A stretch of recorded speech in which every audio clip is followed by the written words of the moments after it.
Hello दोस्तों, आशा करता हूँ कि आप सब लोग अच्छे हैं और अपनी पढ़ाई जो है वो कंटिन्यूसली कर रहे हैं। ठीक है, पढ़ाई में फोकस कीजिए। अभी आज हम पढ़ने वाले एनआईएस ज्योग्राफी का चैप्टर 17 पार्ट 4 जो कि है environmental and socio economic implications.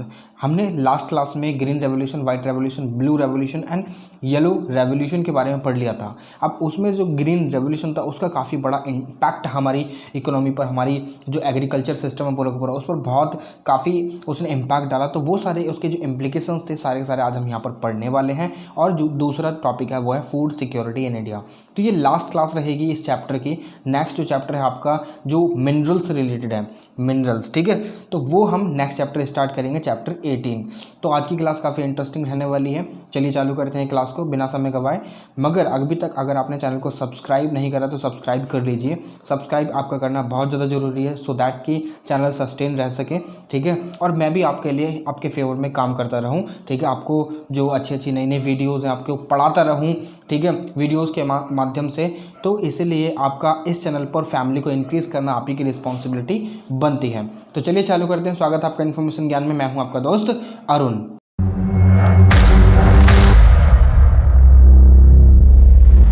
तो ये दो टॉपिक्स जो हैं वो आज हम पढ़ने वाले हैं, काफ़ी कॉम्प्रिहेंसिवली पढ़ेंगे। ठीक है, तो चलिए आगे बढ़ते हैं। अब देखिए यहाँ पर ये जो दो टॉपिक्स हैं, अब मैंने आपको पहले ही बता दिया कि एग्रीकल्चरल के काफ़ी सारे रिफॉर्म्स लेकर आए गए थे हमारी कंट्री में सो दैट कि जो इंडिया की फूड सिक्योरिटी है उसको मेंटेन कर कर रखा जा सके। ठीक है, अब फूड सिक्योरिटी ऑफ इंडिया क्या है वो हम आगे देखने ही वाले हैं। तो उसमें फूड सिक्योरिटी के बारे में बात कर लेंगे। बट अभी हम बात करते हैं एग्रीकल्चर के बारे में। काफ़ी ह्यूज रोल प्ले करता है। तो ग्रीन रेवोल्यूशन के बाद से काफ़ी ज़्यादा इम्प्लीकेशंस, काफ़ी ज़्यादा नेगेटिव और पॉजिटिव जो इम्पैक्ट्स थे वो हमें देखने के लिए मिले। तो वो आपकी बुक में दे रखे हैं, तो हम उनको थोड़ा सा पढ़ लेंगे कि क्या क्या इम्पैक्ट रहे। ठीक है, तो ये नोट्स वगैरह तो आपको मिल ही रहे हैं। देखिए नोट्स की आप बिल्कुल भी चिंता मत कीजिए। आपके जो वीडियो में नोट्स दिखाई जा रहे हैं मोर देन इनफ है। अगर आप यहाँ से भी कर लेते हैं 2-3-4 बार वीडियोज़ को देखिए, मोर देन इनफ आपके पेपर में आपके गुड मार्क्स आने मैं गारंटी लेता हूँ। ठीक है, इस बात की। ठीक है, बट हाँ आपका भी कुछ रिस्पॉन्सिबिलिटी रोल बनता है कि आप जो है फैमिली को इंक्रीज़ करें, इन्फॉर्मेशन ज्ञान फैमिली को। ठीक है, this is your responsibility and this is your role so that कि हमारी जो फैमिली वो एक्सपैंड करें और इसमें और जो मेंबर्स हैं वो आकर इसमें जुड़ जाएं। ठीक है, तो वो आपकी थोड़ी सी रिस्पॉन्सिबिलिटी बनती है। अब देखिए इंडिया जो ना बहुत बड़ी कंट्री है। सब लोग कहते हैं, आपने भी काफ़ी बार ये सुना होगा कि इंडिया में जो ना पॉपुलेशन बढ़ रही है और यहाँ रहने के लिए ज़मीन नहीं है। देखिए इंडिया में रहने के लिए ज़मीन बहुत सारी है, बहुत सारी, इवन बहुत ज़्यादा पॉपुलेशन रह सकती है। बट क्या है कि जो कॉन्सेंट्रेशन होता है ना पॉपुलेशन का, वो वहाँ पर होता है जहाँ पर एम्प्लॉयमेंट अवेलेबल हो, जहाँ पर सारी फैसिलिटीज़ अवेलेबल होती हैं, वहीं पर पॉपुलेशन जाकर रहती है। अब ये जो पॉपुलेशन है वो मरुस्थल, सारा मरुस्थल में तो रहने नहीं लगेगी ना, या फिर थार डेजर्ट में रहने नहीं लगेगी, थार मरुस्थल में। तो इसीलिए कहीं ना कहीं हमारे पास जो रिसोर्सेज है ना वो कम पड़ते जा रहे हैं। और उसमें से जो रिसोर्स है वो वाटर है, एग्रीकल्चर है, ठीक है, और फूड है। अब फूड के बारे में हम आगे बात करेंगे। अब जो हमने रेवोल्यूशन पिछली बार पढ़े थे वो इसीलिए लेकर आए गए थे ताकि हम इंडिया की जो फूड की डिमांड है ना उसको थोड़ा सा जो है फुलफ़िल कर सकें। चाहे फिर वो वाइट रेवोल्यूशन हो मिल्क से रिलेटेड, ब्लू रेवोल्यूशन हो, ब्लू रेवोल्यूशन किससे रिलेटेड था, फिश से रिलेटेड था। ठीक है, और आपका येलो रेवोल्यूशन किससे रिलेटेड था, ऑयल सीड से रिलेटेड था। और फिर आपका ग्रीन रेवोल्यूशन, ठीक है, उसके बारे में हमने काफ़ी कॉम्प्रिहेंसिवली पढ़ा। ठीक है, अब थोड़े से हम इम्प्लीकेशन की तरफ बढ़ जाते हैं सो दैट कि आप भी इन सारी चीज़ों को जान जाए। बहुत छोटी सी वीडियो रहने वाली है, बहुत आपको मजा आने वाला है आज की वीडियो में। देखिए आपको बस कुछ नहीं करना है, जो चीज़ मैं आपको प्रोवाइड करा रहा हूँ वही सारी चीज़ें आपको पढ़नी है, आपको याद रखनी है। ठीक है, कुछ नहीं करना है। आपके एग्ज़ाम्स आ रहे हैं। देखिए काफ़ी बच्चों की क्वेरी होती है कि एनआईओएस क्या है, एनआईओएस क्या नहीं है। तो वो सारी चीज़ें उसके लिए एक डेडिकेटेड वीडियो मैं लेकर आ रहा हूँ कल। ठीक है, तो वहाँ पर आपको कल एक वीडियो मिल जाएगी। आप शायद जो बाद में देखेंगे बच्चे उनको ऑलरेडी मिल जाए वो वीडियो। ठीक है, तो इसीलिए डेडिकेटेड वीडियो रहेगी वो कि एनआईओएस क्या है, कौन कौन सी बोर्ड क्या है, इसकी मान्यता प्राप्त, एवरीथिंग आपको जो है ना सारी चीज़ें यहाँ पर मिलने वाली हैं। जानकारी पूरी दूंगा कि एनआईओएस क्या है, क्या नहीं है, क्या है, जो भी है सारी चीज़ें। ठीक है, तो उसके बारे में हम कल बात करेंगे। तो अभी फ़िलहाल के लिए हम आगे बढ़ते हैं। ठीक है, तो यहाँ पर ग्रीन रेवोल्यूशन जो था वो कंट्री में हाईली सक्सेसफुल रहा, ठीक है। एक तरीके से एग्रीकल्चर जो प्रोडक्शन था ना वो बहुत ज़्यादा इंक्रीज़ हुआ। खाली यहीं पर नहीं, अब जो कंट्री हैं अदर कंट्रीज़ यानी आउट ऑफ द नेशंस की बात, अगर हम आउट ऑफ द कंट्री की बात करें, फॉर एग्जांपल अगर हम कनाडा की बात करें, फॉर एग्जांपल अगर हम यूएसए की बात करें, अर्जेंटीना की बात करें, वेनेजुला की बात करें, केन्या, टोंगो और युगांडा, रवांडा और बिविंडी, ठीक है, बुरुंडी और स्वातिनी, south Africa, Kenya, Zimbabwe, Mozambique, Madagascar, Maldives, Myanmar, बहुत सारी कंट्रियाँ, ऑलमोस्ट 192 कंट्रीज़ हैं, ठीक है। अभी हम आगे पढ़ेंगे, ठीक है, इसमें नहीं, आगे आने वाले चैप्टर्स में पढ़ेंगे कि कितनी कंट्रीज़ हैं, ठीक है। तो यहाँ पर कहीं ना कहीं यहाँ पर भी जो रेवोल्यूशन लेकर आएगा सो दैट कि वहाँ पर जो फूड डिमांड है ना उसको फुलफ़िल करा जा सके, ठीक है। ये चीज़ आपको समझ में आई। चलिए, अब यहाँ पर ग्रीन रेवोल्यूशन के दोनों ही प्रकार के इम्पैक्ट हमें देखने के लिए मिलते हैं, पॉजिटिव भी और नेगेटिव भी। अब दोनों ही इम्पैक्ट को हम थोड़ा सा देख लेते हैं, ठीक है। पहली चीज़ कि हमने देखा कि बायोडाइवर्सिटी बहुत ज़्यादा लॉस हुई है। बायोडाइवर्सिटी इन द सेंस खाली आपने यहाँ पर जो आपकी बुक में लिखा है वो काफ़ी कॉम्प्रिहेंसिवली लिखा है, बट आपको शॉर्ट में बता देता हूँ। बायोडाइवर्सिटी का मतलब होता है जो वहाँ पर जीव जंतु रह रहे हैं और वहाँ की जितनी भी एक पूरा इकोसिस्टम है ना वो पूरा का पूरा तबाह हुआ है। फॉर एग्जांपल खेती करने के लिए क्या हुआ कि पेड़ काटे गए, पेड़ों पर जिनका घोंसला था, जो पंछी अपने क्या नाम है घोंसला बनाकर रह रहे थे या नेस्ट बनाकर रह रहे थे, उनके लिए तो उनका घर ही गायब हो गया ना, ठीक है। और वो जो अदर जो फिनोमिनास थे जैसे कि वाटर शेड थे तो वो भी कहीं ना कहीं ख़त्म हुए, इरोजन होने लगा। तो ये सारी चीज़ें जो है ना एक तरीके से पूरी की पूरी बायोडाइवर्सिटी लॉस होगी। अर्लियर ग्रीन रेवोल्यूशन से पहले क्या हुआ करता था कि तकरीबन हमारी कंट्री में जो राइस कल्टीवेशन था ना उसकी वैरायटीज़ की जो मात्रा थी वो 30,000 थी, लाइक 30,000 वैरायटीज़ हुआ करती थी। बट जब से हाई यील्डिंग वैरायटी यानी जो जेनेटिकली मॉडिफाइड GM क्रॉप्स जब से आई है ना, लाइक हमारे पास अब 10 वैरायटीज़ हैं ऑल ओवर इंडिया, ठीक है, जो हम अपनी कंट्री में उगाते हैं। तो उनसे क्या होता है कि प्रोडक्शन हाई होता है, बट उनको काफ़ी सारी कंडीशंस भी चाहिए, ठीक है। वो हमने सारी चीज़ें पिछली वीडियो में ऑलरेडी पढ़ ली हैं, ठीक है। तो वहाँ पर ये जो 10 वैरायटीज़ हैं ये मॉडिफाइड वैरायटीज़ हैं, ठीक है, जिनको आज की हमारे कंट्री में यूज़ करा जा रहा है और अलग कंट्री में भी, ठीक है। एक चीज़ तो आपको यहाँ पर ध्यान रखनी पड़ेगी, राइस जो है एक वाटर इंटेंसिव पैडी की बात कर रहा हूँ, पैडी कल्टीवेशन, मूंजी धान, ठीक है। तो वो एक वाटर इंटेंसिव यानी वाटर उसे बहुत ज़्यादा चाहिए, वाटर इंटेंसिव क्रॉप है। तो इसीलिए जो पहले ये वैरायटीज़ हुआ करती 30,000 वैरायटीज़ थी वो कहीं ना कहीं इंडिया में ईजीली इन्हें उगाया जा सकता था, बट कहीं ना कहीं इनकी जो प्रोडक्शन थी ना उतनी अप टू द मार्क नहीं थी। अब उस चीज़ को टैकल करने के लिए जब इंडिया की पॉपुलेशन इंक्रीज़ हो रही तो हमें जो ना ज़्यादा खाने की ज़रूरत पड़ने लगी।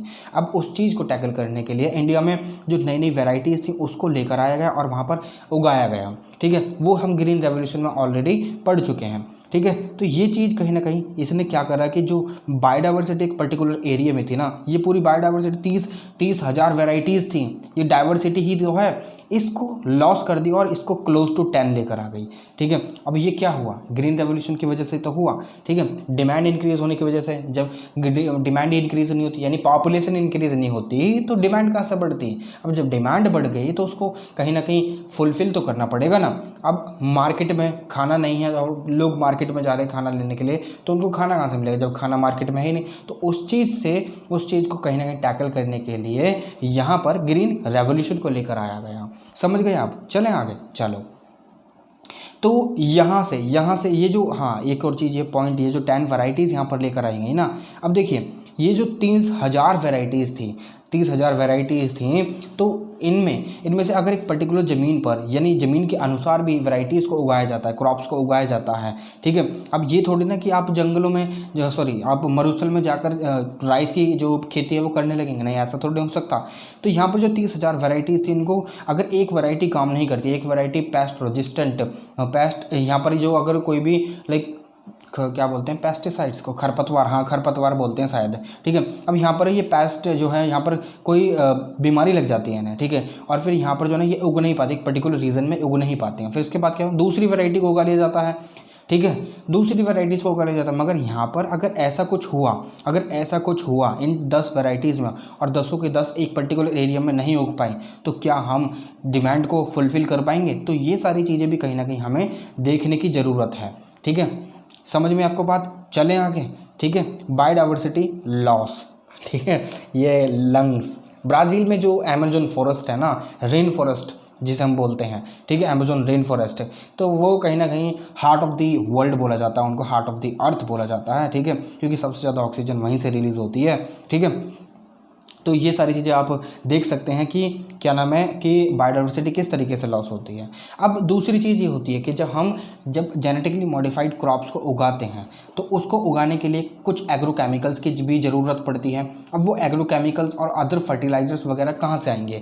हम नॉन रिन्यूएबल जो रिसोर्सेज हैं उनका यूज़ करेंगे उन फर्टिलाइजर्स को बनाने में, जैसे कि पेस्टिसाइड्स, नाइट्रेट्स, फॉस्फोरस, इनकी बहुत ज़्यादा ज़रूरत पड़ती है। अब इनको बनाने में इन जो नॉन रिन्यूएबल रिसोर्सेज हैं इनका यूज़ किया जाएगा। जब इनका यूज़ करा जाएगा तो एक समय बाद ये जो नॉन रिन्यूएबल रिसोर्सेज हैं ये भी तो ख़त्म हो जाएंगे, ठीक है।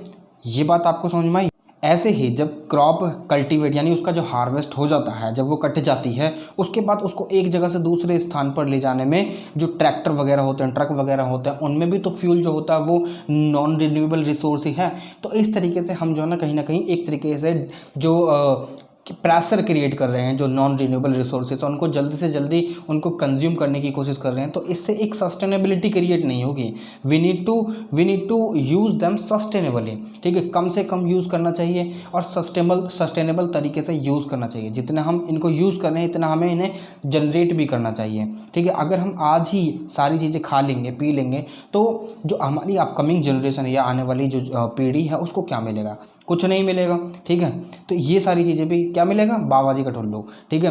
तो जो कपिल शर्मा कहता है ना, तो वही हमारे पास मिल जाएगा, ठीक है, हमें वही मिल जाएगा। तो इसीलिए हमें थोड़ा सा यहाँ पर ध्यान देने की ज़रूरत है, ठीक है। चलते हैं आगे। अब ये रिन्यूएबल रिसोर्सेज हैं और ये थोड़े से नॉन रिन्यूएबल रिसोर्सेज हैं, ठीक है। चलें आगे, चलो। तो यहाँ पर अगर यही मैंने लिख रखा है कि अगर कुछ ऐसा होता है कि जब ये सारे जो नॉन रिन्यूएबल रिसोर्सेज हैं डिप्लीट हो जाएंगे, जब कुछ भी नहीं बचेगा, तो एक तरीके से जो करंट सिस्टम है ना हमारा, वो एकदम से कोलैप्स हो जाएगा, ठीक है।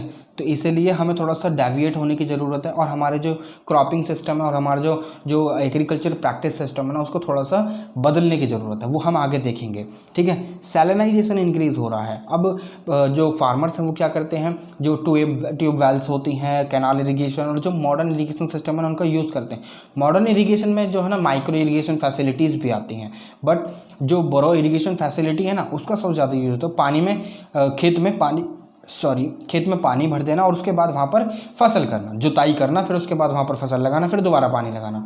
उससे क्या होता है कि जो वहाँ पर जब पानी हवा में उड़ जाता है ना, एवेपोरेट हो जाता है, वाष्पीकरण हो जाता है उसका, तो उसमें जो सॉल्ट की मात्रा होती है ना वो ज़मीन पर इस तरीके से जम जाती है, ठीक है। अब ये जो कैपिलरी एक्शन है ना ये भी कहीं ना कहीं सैलिनाइजेशन जो इंक्रीज़ हो रहा है ना सॉइल में, उसके लिए बहुत ज़्यादा रिस्पॉन्सिबल है। अब कैपिलरी एक्शन क्या होता है, लाइक मान लीजिए एक ये बर्तन है और दूसरा ये बर्तन है, इसमें वाटर रख दिया और इसमें एक जो ना कपड़ा मोड़ा थोड़ा सा और उसको इस वाटर से भिगाकर यहाँ पर रख दिया। आप देखेंगे धीरे धीरे जो वाटर है ना वो यहाँ से होता हुआ बिना किसी फोर्स के वो इस बर्तन में इकट्ठा होना चालू हो जाएगा, ठीक है। इसको कैपिलरी एक्शन बोलते हैं। बट सॉइल में कैपिलरी एक्शन भी सेम ही होता है। जब पानी यहाँ पर होता है, ये सैचुरेटेड जोन है जहाँ पर पानी है और ये वाटर टेबल है, ठीक है, यहाँ पर पानी है। अब यहाँ पर जो ये है पानी जो क्या हुआ कि इसके ऊपर की जितनी भी सॉइल थी ना इसको इसने थोड़ा सा भिगा दिया और पानी जो ना ट्रैवल कर गया ऊपर की तरफ, तो ये कैपिलरी एक्शन ही तो हो रहा है। जब ये कैपिलरी एक्शन हुआ तो जब यहाँ से पानी जो है सोखा गया ऊपर धरती के द्वारा या फिर पेड़ों के द्वारा या दूसरे जितने भी वनस्पतिज हैं उनके द्वारा, तो उससे क्या हो गया, पानी तो सोख लिया गया मगर उसके नीचे क्या रह गया, सोखने के बाद सॉल्ट रह गया, तो उससे भी सैलिनाइजेशन हो रहा है ना, ठीक है। ये बात आपको समझ में आ गई। चलिए आगे बढ़ते हैं। अब सॉइल इरोजन का सबसे बड़ा कारण है कि अगर हमें सॉइल इरोजन कहीं पर देखने के लिए मिलता है तो वो जस्ट बिकॉज ऑफ डिफॉरेस्टेशन, ठीक है, डिफॉरेस्टेशन हो रहा है बहुत ज़्यादा, ठीक है।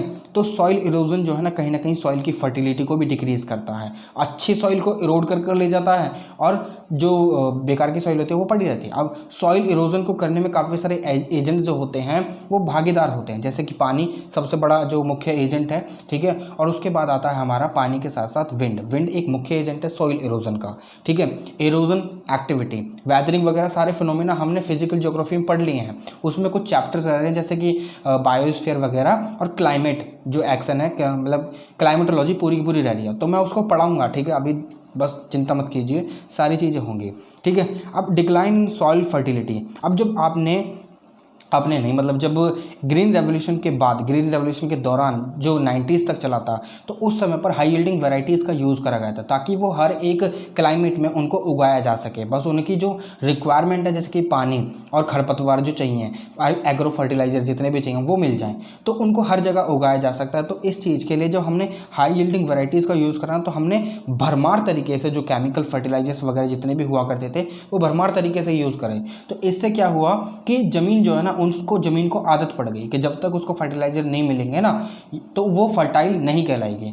फर्टिलाइजर क्या करते हैं, जो ज़मीन जो होती है उसको फर्टाइल बनाते हैं, ठीक है। पहले क्या हुआ करता था कि ऑर्गेनिक फार्मिंग हुआ करती थी, आगे बात करेंगे। मगर यहाँ पर आज के समय में जब हाई यील्डिंग वेराइटीज़ को उगाने की बात आई तो वहाँ पर हमने काफ़ी ज़्यादा जो फर्टिलाइजर्स का उनका यूज़ करा, केमिकल्स का यूज़ करा। इससे क्या हुआ कि सॉइल की जो फर्टिलिटी रेट था ना वो डिक्रीज़ हो गया, ठीक है। अब ये सारी क्रॉप्स उगाने के लिए पानी की भी तो ज़रूरत पड़ी। अभी हमने इरिगेशन फैसिलिटीज़ दी, इलेक्ट्रिसिटी दी, जिससे कि ट्यूबवेल से पानी जो है ना अपलिफ्ट करा वो निकाला गया और खेतों में लगाया गया। मगर खेतों में लगाने के लिए हम जो modern irrigation, micro irrigation facilities हैं, ड्रिप इरिगेशन और स्प्रिंकल इरिगेशन, उसका भी तो यूज़ कर सकते हैं, बट नहीं, यहाँ पर बोरो टाइप ऑफ इरिगेशन जहाँ खेतों में पानी भर दिया जाता है वो वाला इरिगेशन यहाँ पर प्रैक्टिस हो रहा है, ठीक है। उससे क्या हो रहा है कि नीचे के जो ग्राउंड टेबल है वो कहीं ना कहीं वो तो रिचार्जेबल है ही नहीं, रिचार्ज तो वहीं पर होगा ना जहाँ पर पूरा सॉइल पाई जाती है, वो चीज़ें हम पीछे पड़ चुके हैं, ठीक है। तो वो कहीं ना कहीं डिप्लीट हो रही है। डिफॉरेस्टेशन, अब एक पैच ऑफ द लैंड को जहाँ पर खेती करनी हो तो वहाँ पर फॉरेस्ट को क्लियर करना पड़ेगा, जहाँ पर फॉरेस्ट क्लियर हो वहाँ पर आराम से खेती हो सकती है। मगर जो लैंड करंट फैलो है या फिर जो फैलो लैंड है उसको भी तो हम यूज़ कर सकते हैं ना, या फिर जो अनकल्चरेबल लैंड है उसको कुछ उसमें कुछ अगड़म झगड़म कर यानी फर्टिलाइजर्स और थोड़ा कॉस्ट उसमें आएगा, फर्टिलाइजर लगाकर, केमिकल लगाकर, पानी लगाकर उसको भी तो यूज़ कर सकते हैं। नहीं, हमें डिफॉरेस्टेशन करना, फिर उसके बाद वहाँ पर हम खेती करेंगे, फिर उससे सॉइल इरोजन स्टार्ट हो जाता है, सॉइल फर्टिलिटी डिक्रीज हो जाती है और ग्राउंड वाटर टेबल दोबारा से नीचे चला जाता है। तो सारे एक पॉइंट जो है एक दूसरे से कनेक्टेड है, ठीक है। चलें आगे, चलिए। अब सोशियो इकोनॉमिक इम्प्लीकेशन क्या होती हैं? सोशियो इकोनॉमिक इम्प्लीकेशन, सबसे पहला पॉजिटिव काम कि इसने जो ना हाई प्रोडक्टिविटी दिखाई ग्रीन रेवोल्यूशन ने, और सेल्फ सफिशिएंसी क्रिएट कर दी इंडिया में, ठीक है। मगर इसके साथ इसने जो इनइक्वालिटी क्रिएट करी पूरे के पूरे जो हमारे कंट्री है ना उसमें। जैसे कि जो रिच फार्मर्स थे उनके पास काफ़ी पैसा भी था, जब वो रिच हैं और वो जो ना बड़े बड़े जब उनके फार्म है तो उनके लिए मशीनरी खरीदना कोई बड़ी बात नहीं है, एक बार का इन्वेस्टमेंट है, उसे बोलते हैं कैपिटल इन्वेस्टमेंट, ठीक है। अब उन्होंने ट्रैक्टर वगैरह फिर जो गेहूं वगैरह निकालने की मशीन होती है उसको खरीद लिया। अब उनके बड़े बड़े फार्म है तो वो उसमें चलवा सकते हैं। अब छोटे छोटे जिनके पास 1 बीघा लैंड है वो कहाँ चलवाएंगे, ठीक है। तो इस तरीके से कहीं ना कहीं जो रिच फार्मर्स थे वो कहीं ना कहीं रिच बनते गए, ठीक है। और जो क्या नाम है और जो रिच फार्मर जो जिनके पास फार्म बड़े बड़े हो गए उनके किसान क्रेडिट कार्ड और काफ़ी सारी जो other facilities, credit facilities, so that कि वो अपने फर्टिलाइजर्स या केमिकल्स वगैरह खरीद सकें। मगर वही सारी चीज़ें जो छोटे फार्मर होते हैं उनको नहीं दी जाती हैं, जस्ट कि उनको जो ना मॉर्टेज रखना पड़ता है, कुछ ना कुछ गिरवी रखना पड़ता है बैंकों के पास। मगर जब किसानों के पास, जो बड़े बड़े किसानों के पास ज़मीन है बहुत सारी, तो छोटा सा पैसा अगर वो गिरवी भी रख देंगे या फिर बेच देंगे तो उनको ज़्यादा हानि नहीं होगी। बट वहीं पर जो छोटे किसान हैं उनकी तो दुनिया है वो छोटी सी ज़मीन, तो इसीलिए जो रिच फार्मर्स थे वो रिच हो गए और जो पुअर फार्मर्स थे वो पुअर हो गए, ठीक है। ये बात आपको समझ में आ गई। चलिए, अब डिस्प्लेसमेंट ऑफ टेनेंट और कल्टिवेटर्स। जब एग्रीकल्चर सिस्टम में ग्रीन रेवोल्यूशन लेकर आया गया तो उस समय क्या हुआ कि नई नई टेक्नोलॉजीज़ का आविष्कार हुआ। तो वहाँ पर क्या हुआ, वो टेक्नोलॉजी जब बड़े बड़े फार्मों में लेबर काम करती थी जहाँ पर, अब वहाँ पर मशीनें काम कर रही, तो उनका कहीं ना कहीं जो टेनेंट्स हुआ करते थे, किराएदार हुआ करते या फिर जो लेबरर हुआ करते थे, उन्होंने कहीं ना कहीं उनकी जॉब खा गई, ठीक है। वो मशीनरी जॉब खा गई। अब उन्होंने क्या करा, वहाँ से काम छोड़ कर वो शहरों की तरफ माइग्रेट करने लगे, ठीक है। माइग्रेशन डेवलप हो गया, रूरल एंड अर्बन माइग्रेशन, ठीक है। अब वहाँ पर अब जो फार्मर्स है, जो लेबरर थे, जो ऑलरेडी काम कर रहे हैं खेतों में, जैसे कि मशीन को, ट्रैक्टर वगैरह को चलाने के लिए, अब उनको जो है ना काइंड की वजह से, काइंड के सिवाय उनको कैश में पेमेंट देने लगी। पहले क्या हुआ करता था, बार्टर सिस्टम चला करता था। पहले गेहूँ दे दिए, 3 कट्टे गेहूँ दे दिए, 4 कट्टे गेहूँ दे दिए, या फिर चावल दे दिए, जो भी देना हो, ठीक है। तो वो चीज़ें उसमें पेमेंट हुआ करती थी, मगर आज के समय में कैश पेमेंट कर देते हैं। अब उस कैश से अगर मार्केट में आटा खरीदने जाओ ना तो वो बहुत महंगा है, ठीक है। तो कहीं ना कहीं एक तरीके से वेज जो थे वो रूरल वर्कर्स को जो दिए जाते थे वो कहीं ना कहीं इंक्रीज होने की जगह वो घट गए, ठीक है। और यहाँ पर एक रीजनल इनइक्वालिटी क्रिएट हुई ग्रीन रेवोल्यूशन के। लाइक वेस्टर्न उत्तर प्रदेश में ग्रीन रेवोल्यूशन आया, मगर ईस्टर्न और मिडिल जो उत्तर प्रदेश था वो तो खाली रहा ना, वो भी तो फर्टाइल लैंड है, तो वहाँ पर नहीं आया। तो इसलिए रीजनल इनइक्वालिटीज़ क्रिएट हुई, ठीक है। समझ में आपको बात? चलें आगे, चलिए अब फूड सिक्योरिटी की तरफ चलते हैं, ठीक है। अब फूड सिक्योरिटी क्या है? लाइक फूड सिक्योरिटी, अगर हम फूड एंड एग्रीकल्चर ऑर्गेनाइजेशन की बात माने, उसके संदर्भ में देखें, उसके कहने पर देखें, तो फूड सिक्योरिटी वहीं पर एग्जिस्ट करती है जहां पर लोगों के पास हर समय खाने के लिए खाना हो, और फिजिकल और इकोनॉमिक एक्सेस हो कि वो खरीद सकें खाने को, सेफ खाना हो, न्यूट्रिशियस हो, और डाइटरी नीड्स जो उनकी एक पर्टिकुलर एक दिन में डाइटरी नीड है ना उसको फुलफिल करता हो, ठीक है। तो उसी को बोलते हैं कि हाँ, फूड सिक्योरिटी इस्टेब्लिश्ड है एक पर्टिकुलर नेशन में, ठीक है। अब फूड सिक्योरिटी क्यों जरूरी है भाई? इंक्रीजिंग हो रही है डिमांड, इसलिए तो फूड सिक्योरिटी जरूरी है। अब किसी एक कंट्री में फूड सिक्योरिटी नहीं तो वहाँ के जो पीपल हैं वो रेवोल्यूशन पर उतर जाएंगे, ठीक है। रेवोल्यूशन तो बाद में आता है, पहले तो क्या नाम है, मूवमेंट्स चलती हैं, ठीक है।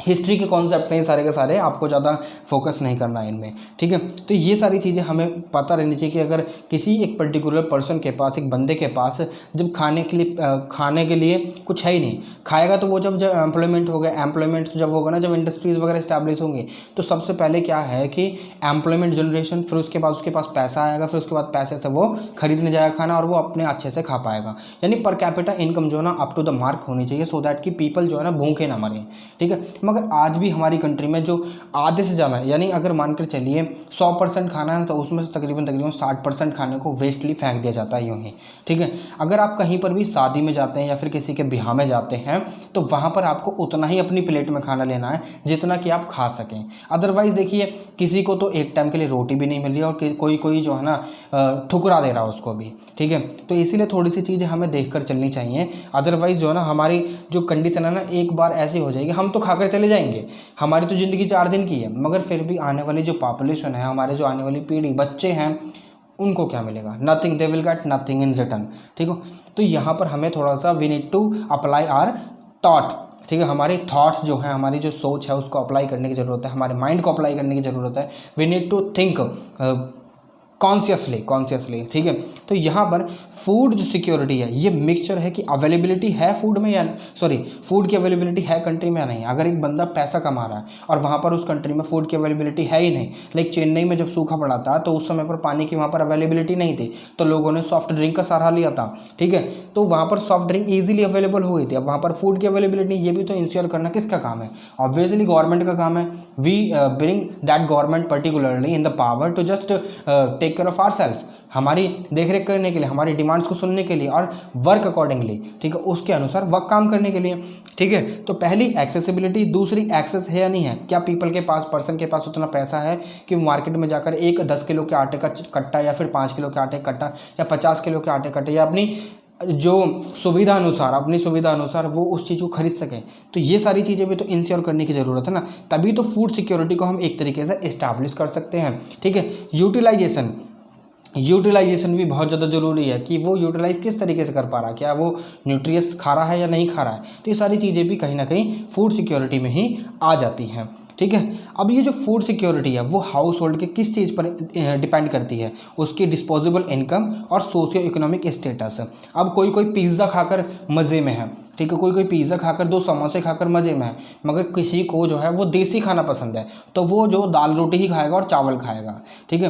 तो इसीलिए सोशियो इकोनॉमिक स्टेटस बहुत ज़्यादा मैटर करता है। देखिए, ऐसी बात नहीं है कि जो दाल रोटी खाने वाला है उसको पिज़्ज़ा खाना पसंद नहीं है, खाना पसंद है, but that depends on his और हर इनकम। उसकी इनकम पर डिपेंड करता है कि वो कितना अर्न कर रहा है या कर रही है, ठीक है। तो डिस्पोजेबल इनकम की वो कितना डिस्पोज कर सकता है, यानी अपनी सैलरी को कुछ हिस्सा बचाकर वो अपनी फैमिली के लिए कितना खाना अफोर्ड कर सकता है उस एक पर्टिकुलर अमाउंट में। लाइक 10,000 अगर कोई बंदा कमा रहा है तो उसके बाद उसमें से वो 5,000 जो है ना एक डिस्पोजेबल इनकम के तौर पर, यानी वो अपनी फैमिली का राशन वगैरह भरवा देता है और वो फिर अपने पूरे महीने तक चलता है, तो उसको डिस्पोजेबल इनकम बोलते हैं। ठीक है, अब यहाँ पर फूड सिक्योरिटी का बहुत ज़्यादा अहम रोल होता है। ठीक है, अब ये जो फूड सिक्योरिटी कहीं ना कहीं हमारे जो फूड के प्राइसेस होते हैं और global environmental change, water, energy और एग्रीकल्चर ग्रोथ के ऊपर भी तो डिपेंड करती है। ठीक है, अब फूड के जो प्राइसेस हैं वो इतने हाई हैं कि कोई बंदा अफोर्ड ही नहीं कर पा रहा, तो कहाँ से वो खा पाएगा। ठीक है, अब ग्लोबल एनवायरमेंटल चेंज हो रहे हैं कि मानकर चलिए कि जो क्रॉप थी, जैसे कि मैंने अभी आपको पीछे बताया कि क्रॉप एक पर्टिकुलर हाई यील्डिंग वैरायटी, अगर उसने एक तरीके से उसमें अगर बीमारी लग गई कोई, तो वहाँ पर वो पर्टिकुलर जगह पर उगाई नहीं जा सकती है। ठीक है, तो इससे क्या होगा, पूरा का पूरा जो एंटायर सिस्टम है ना क्रॉप्स का वो फेल हो जाएगा। ठीक है, इस चीज़ को टैकल करने के लिए हम मल्टी क्रॉपिंग सिस्टम का इस्तेमाल कर सकते हैं। ठीक है, वाटर नहीं होगा तो क्या क्रॉप को उगाया जा सकता है? किसी भी चीज़ को नहीं उगाया जा सकता। ठीक है, एनर्जी नहीं होगी तो क्या हम जो मशीनरीज वगैरह हैं उनको यूज़ कर सकते हैं? एग्रीकल्चर में ग्रोथ हो सकती है? बिल्कुल नहीं। तो सारी चीज़ें कहीं ना कहीं एक दूसरे से लिंक्ड है। यहाँ पर फूड सिक्योरिटी की जो है, इंडिया की फूड सिक्योरिटी की जो ऑब्जेक्टिव है वो ये है कि यहाँ पर जो इंश्योर करना अवेलेबिलिटी ऑफ फूड, ठीक है, कॉमन पीपल को एक अफोर्डेबल प्राइस पर। तो इसके लिए काफ़ी ज़्यादा मुहिम भी चलाई जा रही हैं।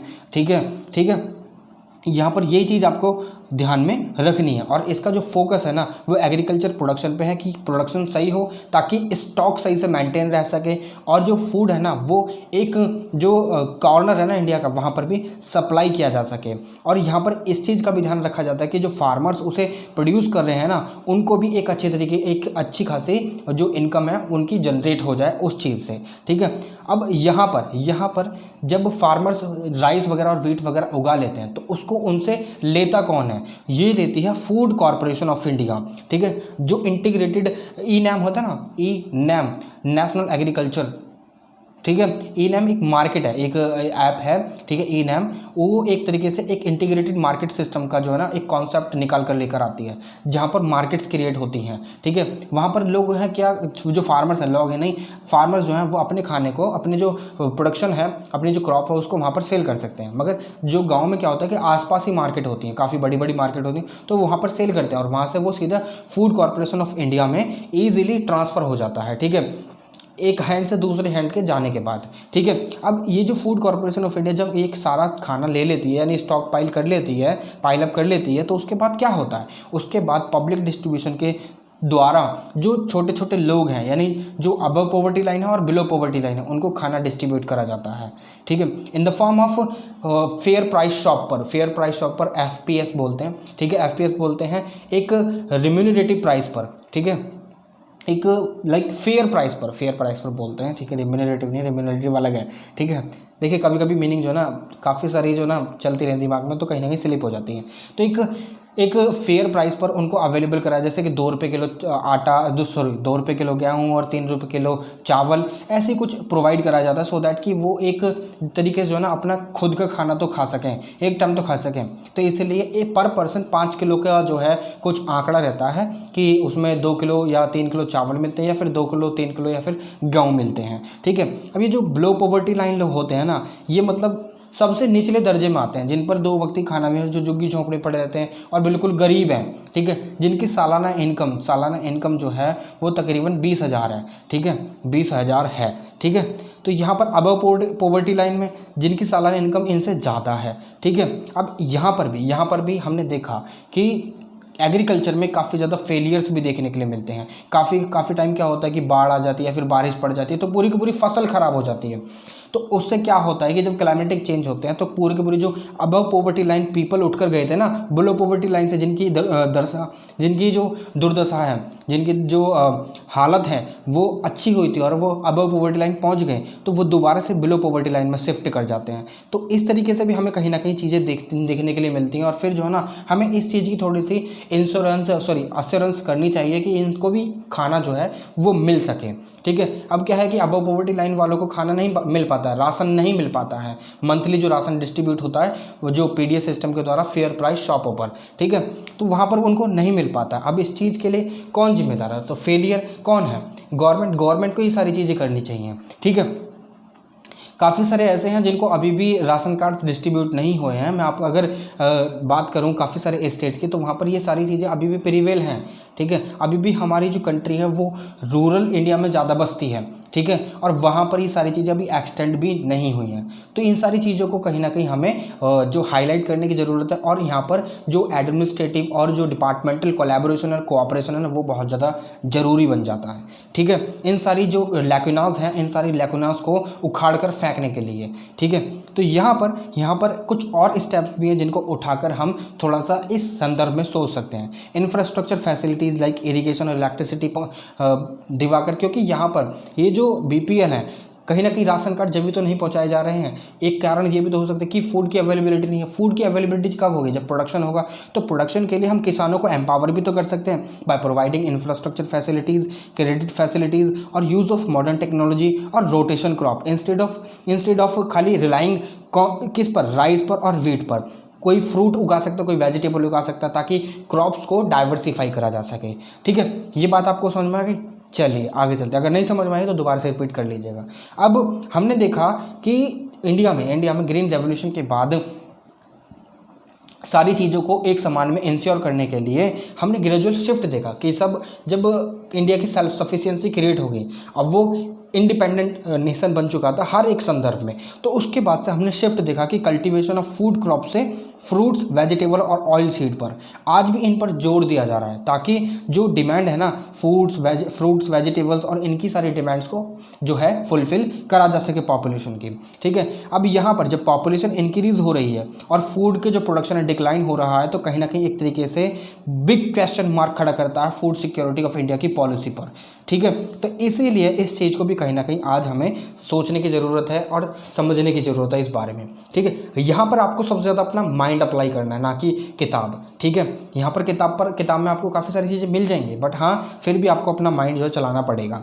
ठीक है, अब यहाँ पर जो लैंड है कहाँ से उगाएगा किसान? कहाँ से उगाएगा? जो कुछ लैंड है वो इंडस्ट्रियल पर्पसेस के लिए ली जा रही है, लाइक वहाँ पर इंडस्ट्रीज एस्टैब्लिश हो रही हैं, डिमांड बढ़ रही है।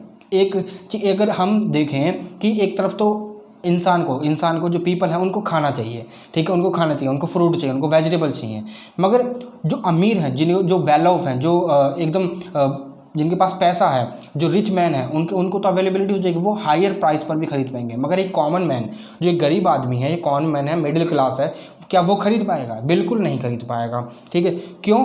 क्योंकि जो लैंड थी जहाँ पर पहले अच्छी खासी पहले 100 किलो प्रोडक्शन हो रहा था और कॉमन मैन भी आसानी से खरीद पा रहा था, जब प्राइस जो है ना 20 रुपये किलो थे, मगर वहीं पर जो प्रोडक्शन था वो घटकर क्या हो गया कि प्रोडक्शन 50% हो गया, 50 किलो प्रोडक्शन हो गया। तो उसके बाद क्या हुआ कि जो अमीर लोग हैं, प्राइस भी तो 20 से बढ़कर 60 हो जाएंगे, मगर 60 जब हुए तो क्या कॉमन मैन की सैलरी बढ़ी? नहीं, कॉमन मैन की सैलरी तो बढ़ी नहीं, ताकि वो भी अफोर्ड कर सके। फूड की डिमांड तो बढ़ रही है, मगर जो फूड की प्रोडक्शन है वो घट रही है, तो इसलिए प्राइसेस भी बढ़ते हुए दिख रहे हैं। अब जो वेल ऑफ पीपल है उनके पास जो है ना, इसको खरीदने के लिए पैसे भी हो जाएंगे। 50 जो किलो प्रोड्यूस हुआ है, तो इसको बोलते हैं डिमांड एंड सप्लाई रूल। ठीक है, इकोनॉमी में आप पढ़ोगे, ठीक है, डिमांड एंड सप्लाई रूल, तो वहाँ पर जो है ना, जो वेल ऑफ पीपल होते हैं वो इजीली इसे परचेज कर सकते हैं। तो नॉन एग्रीकल्चर और जो एग्रीकल्चरल यूज़ के लिए जो लैंड है ना, उसमें कहीं ना कहीं बहुत ज़्यादा विवाद है। ठीक है, इसको भी हमें थोड़ा सा सॉर्ट आउट करने की ज़रूरत है। हम जो इंडस्ट्रीज़ है हम इन्हें वहाँ पर इस्टेब्लिश कर सकते हैं जो लैंड बैरन पड़ी हुई हैं, जहाँ पर कुछ भी प्रोड्यूस नहीं करा जाता है। रॉक जहाँ पर जो सॉइल है वो पोरस नहीं है, वहाँ पर एग्रीकल्चर नहीं, मगर ये इंडस्ट्रीज़ कहाँ पर इस्टेब्लिश की जाती है पता है? जहाँ पर एग्रीकल्चर हो रहा है। अब एक बात बताइए, एग्रीकल्चर जब आप एक पर्टिकुलर किसान को काफ़ी अच्छा मुआवजा दोगे, काफ़ी अच्छी कीमत दोगे उसकी एग्रीकल्चर की, उसकी ज़मीन की, तो वो तो आसानी से खरीद लेगा ना। तो इससे तो कहीं ना कहीं मार्केट में जो सप्लाई हो रहा था वो तो ख़त्म हो गया ना। तो ये भी सारी चीज़ें हमें देखने की ज़रूरत है। मैं देखो आपको जो है ना बियॉन्ड द बुक आपको बताता हूँ सारी चीज़ें। ठीक है, आपको वो बताता हूँ जो रियलिटी में चलता है। ठीक है, ये चीज़ आपको पता रहनी चाहिए। ठीक है, अब फर्टिलाइजर्स, पेस्टिसाइड, इंसेक्टिसाइड जो मतलब इनका जो है ना एकदम एक्सटेंसिव स्केल पर बहुत ज़्यादा यूज़ करा गया था। अब यही रिस्पॉन्सिबल है कहीं ना कहीं जो सॉइल की फर्टिलिटी है और सॉइल को डिग्रेड करने वाले हैं, ठीक है। अब यहाँ पर पीरियोडिक स्कैर्सिटी ऑफ वाटर भी इंक्रीज हो रहा है, क्योंकि जो मीन्स ऑफ इरिगेशन था when green revolution was invented और ब्रॉट टू द कंट्री, तो उस समय पर क्या हुआ था कि जो मीन्स ऑफ इरिगेशन था ना वो भी इस्टेब्लिश करा गया। आज भी फार्मर्स की इनकम जो 2 रुपये कमा रहा है वो 2 रुपये ही कमा रहा है और उनकी गिर गई है, और जो फार्मर पहले करोड़ों कमा रहे थे ना आज वो 500 करोड़ कमा रहे हैं, ठीक है। ऐसी हैं चीज़ें, ठीक है। कंट्री में, हमारी कंट्री में खासकर मैं इंडिया की बात कर रहा हूँ, I am not talking about any other country, ठीक है। तो यहाँ पर थोड़ी सी हमें सोचने की ज़रूरत है, ठीक है। अब इसको कैसे टैकल करा जाता है, हम कोऑपरेटिव फार्मिंग यानी कोऑपरेटिव फार्मिंग कम्युनिटी फार्मिंग को प्रैक्टिस कर सकते हैं, मगर वहीं पर फूड सिक्योरिटी में कंट्रीब्यूट करने के लिए कोऑपरेटिव्स भी इस्टेब्लिश हुई। अब ये कोऑपरेटिव्स का मतलब क्या होता है, 2-4 लोग आपस में, एक गांव बना, एक गांव था, गांव में काफ़ी सारे लोग रहते थे, 10-15 लोग रहते थे, ठीक है। अब उन्होंने क्या करा कि उनके पास काफ़ी सारी भैंसें वगैरह थी, या फिर उनके पास जो है ना 1-1 बीघा का लैंड था, उन्होंने जो है ना 1-1 बीघा को लैंड करने के बाद 15 बीघा लैंड हो गया। अब बीच में कोई भी दरार नहीं रही, अब वो 15 बीघा लैंड एक साथ उनको उस पर कोई फसल कल्टीवेट करा करते थे, तो उसका प्रोडक्शन डिक्रीज होने की वजह वो इंक्रीज हो गया, ठीक है। अब ये सारी चीज़ें हमें देखने के लिए मिलती है। वहीं पर एक पर्टिकुलर गांव है, उसमें काफ़ी सारे जो लाइव स्टॉक भी हैं, लाइक भैंसे, भेड़, बकरी वगैरह, काफ़ी सारी चीज़ें। अब उनका जो मिल्क है वो इकट्ठा करा और मार्केट में सप्लाई कर दिया, जितना प्रॉफिट आया सब में इक्वल बट गया।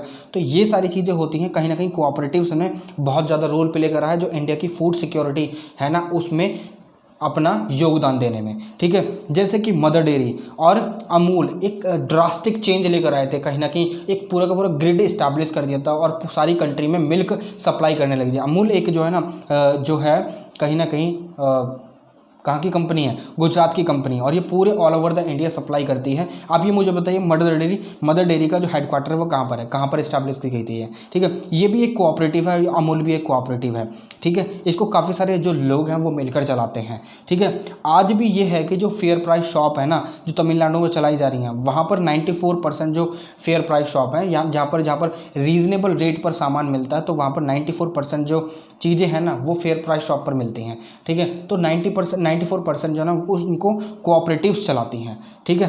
यानी 2% आप मानकर चलिए कि आपके पास जो ना एक ब्रेड है, एक ब्रेड नहीं, मान कर चलिए आपके पास जो है ना आपको एक जो है ना पर्टिकुलर फ्रूट खाना है, तरबूज खाना है, और आप 4 दोस्त हैं और तरबूज 40 रुपये का, मगर आपके पास वहाँ पर 10 ही रुपये हैं, तो आप चारों दोस्त मिलकर आएंगे और 10-10 रुपये जो है ना गैदर कर लेंगे, और गैदर करने के बाद उसको तरबूज को खरीद लेंगे और उसको खाएंगे, तो उसको बोलते हैं कोऑपरेटिव। जब काफ़ी सारे लोग मिलकर एक गठन बनाते हैं, ठीक है, एक वो बनाते हैं, ग्रुप बनाते हैं, उसको बोलते हैं कोऑपरेटिव्स, ठीक है। समझ में आपको बात? चलिए, अब यहाँ पर ग्रीन रेवोल्यूशन के बाद से जब ग्लोबलाइजेशन आया था ना उसने भी कहीं ना कहीं हमारी जो फूड सिक्योरिटी है उस पर बहुत ज़्यादा इम्पैक्ट डाला था। वो कैसे क्योंकि 1990s के बाद क्या हुआ था कि हमारी जो इकोनॉमी थी, पहले क्लोज्ड इकोनॉमी हुआ करती थी, मगर क्लोज्ड इकोनॉमी का मतलब ये होता है कि वहाँ पर जो है ना जो बाहर की जो मल्टीनेशनल कंपनीज थी ना उनको इंडिया में अपना जो बिजनेस है उसको एक्सपेंड करने नहीं दिया जाता था, ठीक है। मगर 1990s में क्या हुआ कि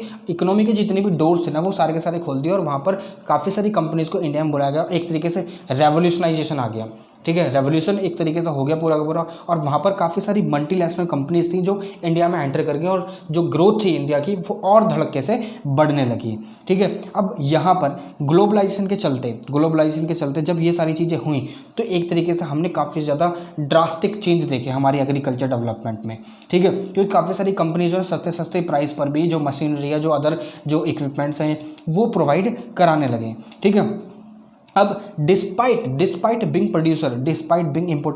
an important producer of rice, cotton, rubber and T, फिर भी हमारी कंट्री काफ़ी अच्छे अमाउंट में प्रोड्यूस कर लेती है, मगर हम फिर भी इसे जो है ना बाहर कंट्रीज़ में जो किनकी चावल होता है, टूटा हुआ चावल होता है, वो हमारा साउथ अफ्रीका में एक्सपोर्ट होता है, ठीक है। मगर फिर भी आज हमारी कंट्री में ऐसे लोग हैं जो बहुत ज़्यादा भूख से मर रहे हैं। क्या हमने उनके बारे में सोचा? मगर फिर भी हम एक्सपोर्ट कर रहे हैं। क्या हमें पहले अपनी कंट्री को इस्टेब्लिश नहीं करना चाहिए? देखिए, जब तक अपना घर सुरक्षित नहीं होगा ना तो कुछ सुरक्षित नहीं है। सबसे पहले इंडिया में उन लोगों को खाना मिलना चाहिए जो भूखे मर रहे हैं, आज भी उनके पास 2 टाइम की रोटी नहीं है, सरकार उनके बारे में नहीं सोचती है। सरकार सोचती है कि हम एक्सपोर्ट करें और जो अर्न करने वाले लोग हैं ना वो अर्न कर रहे हैं। लाइक मार्केट में जो है जो फार्मर्स हैं वो उगाते हैं, उनके पास किनकी चावल भी है, मगर उनको तो ये पता नहीं है ना कि एक्सपोर्ट कहाँ से होगा। मगर एक्सपोर्ट कौन करते हैं? जो वेल ऑफ पीपल है, जिनको ऑलरेडी एक कनेक्शन इस्टेब्लिश कर बैठे हैं। जब वो एक्सपोर्ट करते हैं, फार्मर से खरीदते हैं 2 रुपये पर और एक्सपोर्ट करते हैं 30 रुपये पर, तो कब सबसे ज़्यादा बेनिफिट किसको हुआ? जो वेल ऑफ पीपल है, जिनको पता है। तो एक तरीके से सबको इक्वालिटी में लेकर आना चाहिए ना। अगर आप 30 रुपये में बेच रहे हो तो सब वहीं पर फार्मर से जब आप जो प्रोड्यूस रॉ मटेरियल खरीद रहे हो तो वहाँ पर उनको आपको तकरीबन 15 रुपये तो देने चाहिए ना, या 15 नहीं 10 तो देने चाहिए ना। तो ये सारी चीज़ें होनी चाहिए। यहाँ पर ऐसा नहीं है, ठीक है, यहाँ पर ऐसा बिल्कुल भी नहीं है। हम काफ़ी ज़्यादा प्रोडक्शन करते हैं मगर फिर भी हम बाहर की कंट्री से इम्पोर्ट करवाते हैं। क्यों करते हैं जी? क्यों? क्योंकि हम अपनी कंट्री पर ज़्यादा फोकस नहीं देते, ठीक है। हम खाली ये सोचते हैं कि हमारे तो 4 दिन की ज़िंदगी, हम तो चले जाएंगे, जितना कमा लो। अरे पैसा और या सोना चांदी के अपने छाती पर धर कर ले जाओगे? नहीं, कोई नहीं लेके जाने वाला। अगर आपने आज किसी की मदद कर दी ना तो वो आपके साथ जाएगी। उससे आप कहीं ना कहीं एक ट्रंक्विलिटी अपने माइंड में इस्टेब्लिश कर पाओगे, एक पीस अपने माइंड में इस्टेब्लिश कर पाओगे, आपको बहुत खुशी होगी, ठीक है। तो इसीलिए आज के समय जो बाहर की कंट्रीज़ हैं वो जब एक्सपोर्ट करती हैं दूसरी कंट्रीज़ में, तो उनको उनकी कंट्री में बहुत ज़्यादा सब्सिडीज़ दी जाती है। बहुत सस्ते रेट में वो हमारी जो कंट्री में जब लेकर आते हैं ना प्रोडक्ट को, बहुत सस्ते रेट में आता है वो प्रोडक्ट। फिर जो हमारी खुद की जो लोकल मैन्युफैक्चरिंग सेक्टर है वो कहीं ना कहीं जो हैम्पर हो जाता है, ठीक है। तो इसी तरीके से ग्लोबलाइजेशन ने बहुत ज़्यादा इम्पैक्ट डाला हमारे एग्रीकल्चर पर भी, ठीक है। चलें आगे। तो आगे आता है आपका ऑर्गेनिक फार्मिंग। ऑर्गेनिक फार्मिंग क्या है? ऑर्गेनिक फार्मिंग देखिए, इसमें कुछ भी यूज़ नहीं करा जाता, एक्सटर्नल मटेरियल बहुत कम यूज़ करा जाता, ना के बराबर यूज़ करा ही नहीं जाता, ठीक है, यूँ समझिए। तो यहाँ पर सारी की सारी चीज़ें जो चलती हैं नेचुरली चलती हैं। इसे नेचुरल फार्मिंग भी बोलते हैं, ऑर्गेनिक फार्मिंग बोलते हैं। जो काव का डंग है या फिर बफलो का डंग है या फिर जो हमारे द्वारा जो एक्सक्रीटा निकलता है उसको भी यूज़ करा जाता है जो फार्मर्स के द्वारा जो खेतों में, ठीक है, वहाँ पर उसको यूज़ करा जाता है एज अ फर्टिलाइज़र, ठीक है। और खेती की जो ज़मीन की जो फर्टिलिटी है ना उसको इंक्रीज़ करने में, ठीक है। यहाँ पर कोई भी जेनेटिकली मॉडिफाइड ऑर्गेनिज्म का यूज़ नहीं होता, कोई भी एग्रोकेमिकल का यूज़ नहीं होता है, ठीक है। क्रॉप रोटेशन होती है अच्छी खासी, ठीक है। यहाँ पर कोई भी सिंथेटिक फर्टिलाइजर्स का भी यूज़ नहीं होता है, ठीक है। कोई भी जैसे कि यूरिया वगैरह होते हैं, ऑर्गेनिक फर्टिलाइजर्स का भी यूज़ नहीं होता है, ठीक है। और यहाँ पर जो नॉन रिन्यूएबल रिसोर्सेज है ना वो उनका भी कहीं ना कहीं जो यूज़ है बहुत कम होता है, ठीक है। यहाँ पर लोकल रिसोर्सेज का सबसे ज़्यादा यूज़ होता है, जैसे कि गाय का गोबर, भैंस का गोबर, ठीक है। खरपतवार जितने भी हो गए, खरपतवार नहीं वो क्या बोलते हैं, एक रेजिड्यू जो बचता है उसको भी कहीं ना कहीं यूज़ कर लेते हैं फर्टिलिटी इंक्रीज़ करने में, ठीक है। कंजम्पशन जो होती है वाटर की बहुत कम होती है। यहाँ पर वाटर होल्डिंग कैपेसिटी जो होता है ज़मीन की वो इंक्रीज़ हो जाती है। और ऑर्गेनिक मैटर भी कहीं ना कहीं फर्टिलिटी भी इंक्रीज़ हो जाती है ज़मीन की, ठीक है। यहाँ पर फिर जो बायोडाइवर्सिटी है वो भी हमें इंक्रीज़ होती है देखने के लिए मिलती है। जो जेनेटिकली मॉडिफाइड ऑर्गेनिजम्स हम खेत में लगाते हैं उन्हें ना लगाने की वजह से जब हम ऑर्गेनिक फार्मिंग करते हैं तो अलग जो फ्लोरा एंड फाउना है, माइक्रो बायोलॉजिकल डाइवर्सिटी वो भी इंक्रीज़ होती है, जैसे कि बैक्टीरिया वगैरह जो भी नाइट्रोजन फिक्सेशन का काम करते हैं, ठीक है। और सॉइल जो होती है उसकी जो फर्टिलिटी रिड्यूस नहीं होती है ज़्यादा, ठीक है। अब यहाँ पर एनर्जी की जो डिमांड है वो भी कम पड़ती है, ठीक है। ये बात आपको समझ आई, ये होती है ऑर्गेनिक फार्मिंग, ठीक है। अब यहाँ पर हमारे पास वे फॉरवर्ड क्या है, क्या करना चाहिए? हमें डाइवर्सिफिकेशन की ज़रूरत है क्रॉपिंग पैटर्न में, ठीक है। डाइवर्सिफिकेशन की, हम खाली राइस और व्हीट पर फोकस नहीं कर सकते, हमें फ्रूट्स वेजिटेबल्स वगैरह भी उगाने की ज़रूरत है। हमें माइक्रो इरिगेशन की फैसिलिटी की ज़रूरत है ताकि पानी वहीं पर दिया जा सके जहाँ पर पेड़ की जड़ है, ठीक है। माइक्रो इरिगेशन फैसिलिटी जैसे कि जो ड्रिप इरिगेशन है, स्प्रिंकल इरिगेशन है। जब आपके अगर घर पर समर्सिबल है तो आप जब पाइप पकड़ते हो उसको और यूँ सर चारों तरफ बिखेर देते हो, उसके आगे अगर हाथ लगा लो पाइप के मुहाने पर तो वो एकदम फुहारे की तरह जाता है। तो ऐसे ही वहाँ पर स्प्रिंकल इरिगेशन है, बूंद बूंद में पानी टपकाया जाता है। ऑर्गेनिक फार्मिंग यानी सस्टेनेबल फार्मिंग हम कर सकते हैं, ठीक है। सारी चीज़ें बिगाड़नी नहीं है, ठीक है। प्रिसीजन एग्रीकल्चर कर सकते हैं कि कौन सी ज़मीन पर कौन सी फसल उगाई जा सकती है, वो सारी चीज़ें सॉइल हेल्थ कार्ड के माध्यम से भी देखी जा सकती हैं। फूड को डाइवर्सिफाई करने की ज़रूरत है। हम सिर्फ क्या आज के ज़माने पर किस पर रिलाई करते हैं? नॉन वेजिटेबल यानी क्या बोलते हैं उनको, हाँ, नॉन वेज मांस मच्छी वगैरह पर ज़्यादा फोकस करते हैं, तो उन सारी चीज़ों पर हमें जो हमारा रिलाय उसको कम करने की ज़रूरत है, और जो वेजिटेबल्स हैं उनको ज़्यादा प्रोड्यूस करने की ज़रूरत है, और अलग अलग वेजिटेबल्स का हमारा फोकस रहना चाहिए। ठीक है, डायरेक्ट बेनिफिट ट्रांसफ़र, ठीक है, और जैम, ये थोड़ा सा अलग लग रहा है। ठीक है, इसका क्या रोल हो सकता है फूड सिक्योरिटी में? हाँ देखिए, पीडीएस की जगह पर, मगर पीडीएस की जगह पर डायरेक्ट बेनिफिट ट्रांसफर होता है कि जो पैसे हैं ना, खाना जो आपको मंथली डिस्ट्रीब्यूट करा जाता है, राशन जो मंथली डिस्ट्रीब्यूट करा जाता है, चावल और दाल, तो चावल दाल जो भी है, ठीक है, तो उसमें क्या होता है कि आप उसकी वजह उसके अलावा आपको सीधा उसका पैसा आपके बैंक में ट्रांसफ़र कर दिया। मगर इससे क्या होगा कि जो खाने वाले हैं ना, जिनको फूड की ज़रूरत है, वो नहीं ले पाएंगे, फिर वो अदर चीज़ में यूज़ कर लेंगे। तो इसलिए हमें जो है ना, इसको थोड़ा सा नेगलेक्ट करना चाहिए। ठीक है, अभी तो फिलहाल ठीक है। आज ज़रूरत है हमें, हमारे इंडिया में काफ़ी प्रकार के जो क्रॉप्स हैं वो उगाई जा सकते हैं, बस ज़रूरत है हमारे ध्यान को केंद्र करने की और हमारे सबके साथ की और विकास की।